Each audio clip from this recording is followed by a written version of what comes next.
문재인 정부의 예측 불가능한 오락가락 주택 정책 때문에 애꿎은 우리 국민들만 멘붕에 빠져 있습니다. 그런데 이에 더하여 정부가 주택담보대출을 중단하고 신용대출 한도를 연소득으로 제한할 방침이라고 합니다. 가계부채는 장기적으로 국가 경제에 큰 부담으로 작용하는 만큼 금융당국의 개입이 불가피한 측면이 있습니다. 하지만 국민 옥죄기에 앞서서 문재인 정권에서 왜 가계부채가 급증했는지 이유를 따져봐야 하는 것이 먼저입니다.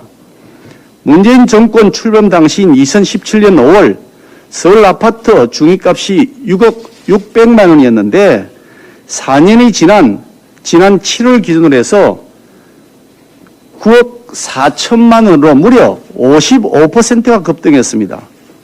우선 집값 상승률에 무주택 서민들은 물론이고 30, 40 세대까지 가세하여서 영끌 대출로 패닉 바잉했습니다. 임대차 3법도 한몫했습니다. 민주당은 시장의 강력한 우려와 야당의 반대에도 불구하고 임대차 3법 날치기 강행 처리했습니다. 임차인 보호를 명분으로 내세웠지만 전월세 값이 하늘 높은 줄 모르고 폭등하거나 재계약 못해 전세 난민으로 내몰리는 사례가 속출했습니다. 이 법을 주도했던 민주당 의원조차도 법 시행 전에 전세금을 올려받는 꼼수까지 부렸습니다. 완전 내로남불의 결정판이었습니다. 서민들은 하루아침에 억소리 나는 전세자금 조달을 위해서 대출을 받을 수밖에 없었습니다. 또한 장기화된 코로나로 소상공인 자영업자들은 폐업만은 하지 않으려고 대출로 근근히 생계를 이어가고 있습니다.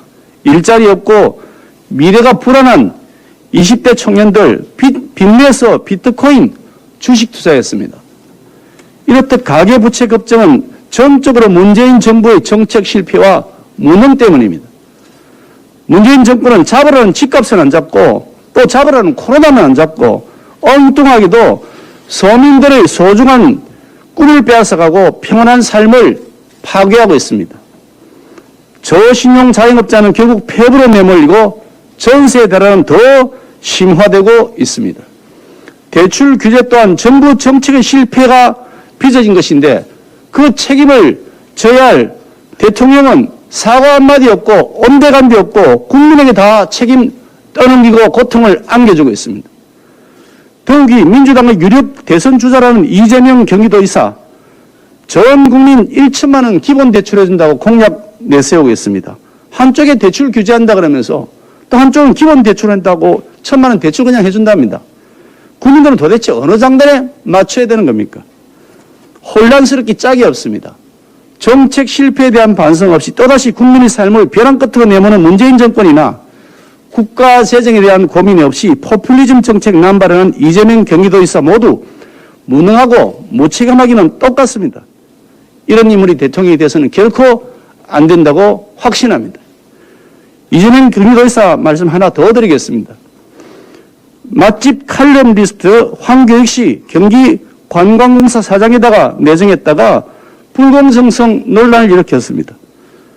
그러더니 경기도 산하기관인 경기도 시장상권진흥원 경상을이라는 곳에 거액 뇌물수수로 실형선고 받았던 전과가 있는 사람, 그런 경찰 간부 출신을 앉힌 사실이 드러났습니다. 경기도는 해당 인사를 상임이사에 앉히기 위해서 정관까지 바꿨다고 합니다. 돈인 혈세 연봉으로 무려 1억 2천만 원 준답니다. 세상에 이런 자리가 꿈의 직장 아닙니까? 이 돈 이재명 지사 자기 개인 돈입니까? 어떻게 세금을 이렇게 낭비할 수 있습니까? 경기도는 채용 모집 공고에 윤리의식을 내걸었다고 하는데 이건 말이 안 되는 거 아닙니까? 정상적인 채용 절차가 진행됐다면 뇌물전과자 배제해야 마땅했습니다.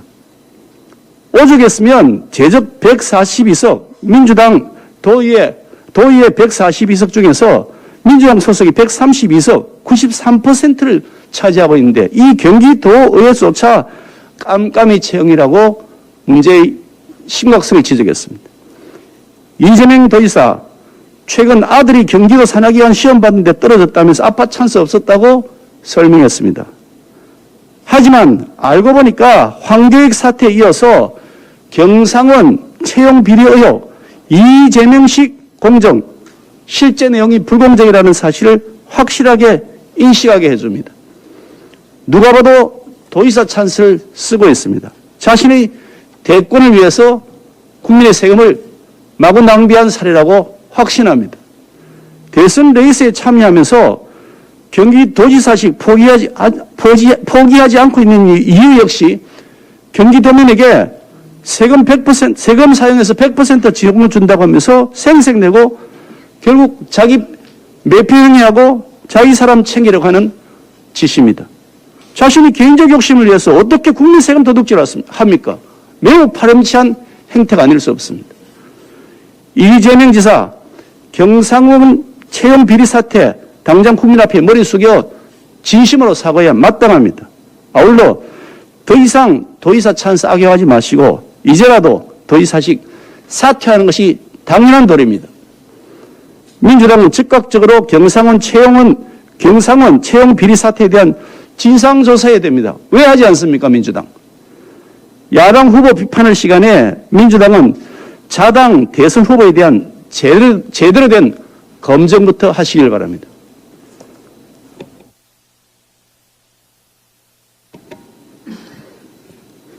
네, 첫 번째는 언론 재갈 법안에 대해서 문재인 대통령이 여당의 철회 요구나 거부권을 행사해야 된다는 것입니다. 더불어민주당이 숫자의 힘으로 상임위에서 언론 재갈 법안을 일방 처리했습니다. 언론 자유의 조종을 울리는 이 악법을 이틀 뒤엔 본회의에서 통과시키겠다고 합니다. 언론 재갈 법안이 통과되면 박종철 열사 고문치사, 국정농단, 조국 사태, 울산시장 선거 공작, 대선 여론 공작 등 언론 보도가 미랄이 돼서 세상을 바꾸는 아름다운 변혁은 꿈꾸지 못하게 될 것입니다. 언론의 자유는 민주주의 위기를 막는 최후의 보루입니다. 1987년 6월 항쟁으로 민주화가 뿌리내린 뒤 언론의 자유를 법으로 제약하는 시도는 한 번도 없었습니다. 민주화 투쟁을 자신들만의 것이냐 자랑하는 문재인 정권이 군부 독재 때도 없었던 기괴한 책동을 감행하려 합니다. 엄청난 분노를 자아내는 이유입니다. 문체위원장으로서 악법의 상임위 통과를 주도한 도종환 시인에게 묻겠습니다. 결코 넘을 수 없는 벽, 절망의 벽이라고 모두가 고개를 떨굴 때도 결국 그 벽을 넘는다던 담쟁이를 노래하는 시인 도종환은 어디 갔습니까? 다른 이보다 더 자유를 부르짖어야 하는 사람이 시인이 아닙니까? 어쩌다 시인이 죽은 시인의 사회를 만들려는 반동대열의 맨 앞에 섰습니까? 악법의 문체위 통과 주역 김의겸 전 한겨레신문 기자에게 묻습니다. 기자들이 글을 쓰는 것을 통해 가질 수 있는 영향력에 감탄해서 기자가 되기로 했다던 김의겸 기자는 대체 어디로 갔습니까? 언론 재갈 법안이 처리되면 백석 김의겸 선생이 된다는 겁니까? 현직 기자라면 환영했을 것이다 이렇게 이야기한 이낙연 전 동아일보 논설위원에게 묻습니다. 영화 1987의 최루탄 가득한 편집곡을 직접 경험했던 이낙연 후보는 언론 재갈법 같은 악법이 존재했다면 박종철 열사의 억울한 죽음과 군부 독재의 만행이 밝혀졌다고 생각하는 겁니까? 아무리 표가 급해도 불의와 타협해서는 안 되지 않습니까? 이재명 경기지사에게 묻겠습니다. 형수 욕설로 큰 논란을 벌이더니 이번엔 언론사를 망하게 해야 된다는 망언입니까?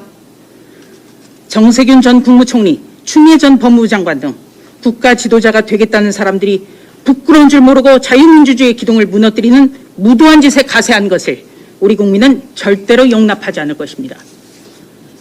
악법의 시동을 걸고 덫을 반복한 김용민, 정청래, 이상직, 최강욱 의원까지 언론 말살, 민주주의 말살 10적은 우리 역사에 영원히 기록될 것입니다. 노무현 정부가 말기에 자행한 기자실 대못질은 오만과 독선에 가득 찬 언론자유 침해이자 국민의 알 권리를 방해한 권력 남용이었습니다. 노무현 정부를 이를 취재한 선진화 방안이라는 이름을 붙여 국민을 우롱했습니다. 문재인 대통령은 당시 대통령 비서실장으로서 수수방관하다 세계적 비난과 우롱을 함께 받았습니다. 문재인 대통령은 악법 철회를 여권에 즉각 지시하십시오. 철회하지 않으면 대통령 거부권을 행사하겠다고 해주십시오. 언론재갈법이 통과되면 전직 대통령이 수혜자가 된다는 점을 우리 국민은 잘 알고 계십니다. 암흑시대라는 재앙을 부르지 않으려면 분명한 태도를 보여주십시오. 민주주의를 떠받치는 핵심 가치 언론 자유를 부정하는 세력은 현명한 국민이 결코 용인하지 않을 것입니다. 지혜로운 국민들께서는 정권을 바꿔야 할 또 하나의 이유만 마음에 새기실 것입니다. 저를 비롯한 국민의힘 모두는 민주사회에서 유례없는 이 악법을 막아내기 위해 최선을 다할 것입니다.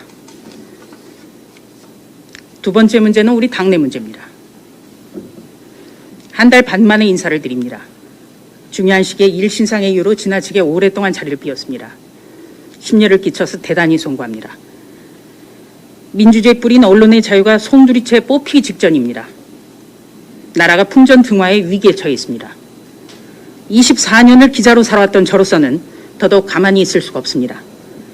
치료는 일하면서 병행하겠습니다.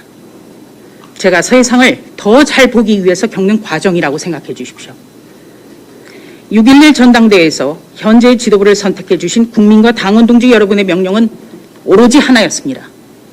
문재인 정권의 위선과 내로남불에 동의하지 않는 모든 사람과 모든 세력을 통합해서 이 시대 최고의 정치 혁신인 정권 교체를 반드시 이뤄내라는 것, 이런 당부였습니다.